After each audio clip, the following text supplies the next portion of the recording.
Well, howdy there, Internet people. It's Bo again. So, today we are going to talk about China, the Chinese economy, what it means for the United States, and the messaging that is certain to come out. So, we're just going to try to get out in front of that because it's probably not going to be accurate. Okay, so we have talked over the last year or so about how the Chinese economy is stumbling. It hasn't crashed, anything like that, but it's not doing well. Certainly not doing well in the way we normally think about China's economy. Okay, so to put it into perspective real quick, let's do it this way. Since 2021, so almost 3 years, their stock market has lost about $6 trillion in value. Okay.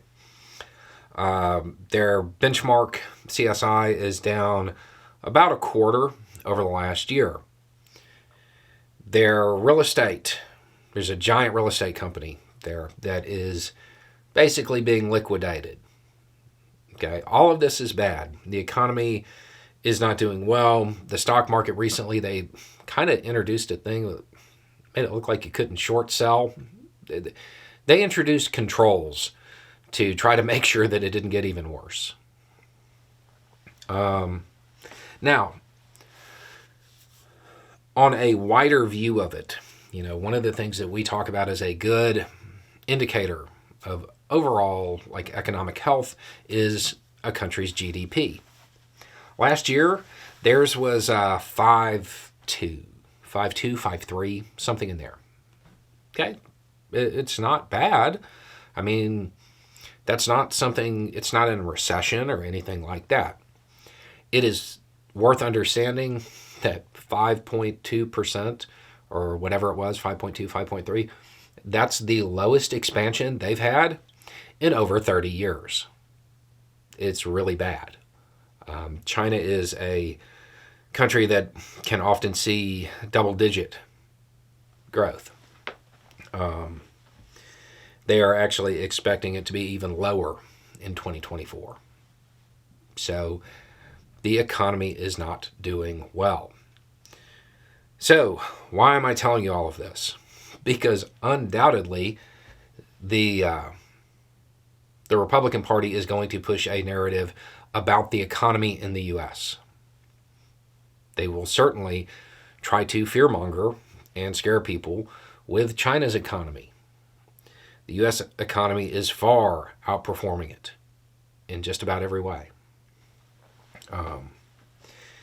And the reason there is a difference is because the policies that the U.S. engaged in as far as stimulus and stuff like that, China didn't do that.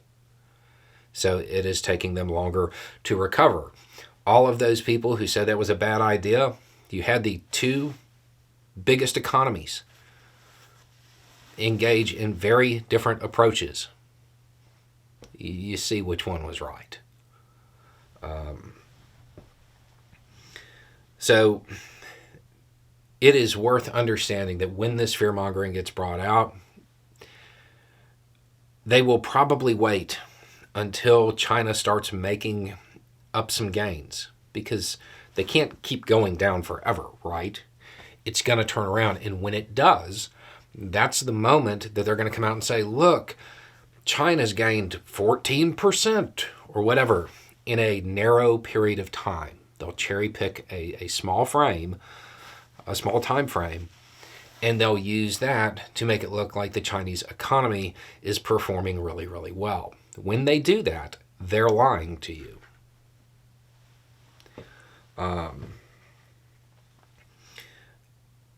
It's worth being ready for this. It's also worth understanding that a lot of these markets are kind of interlinked.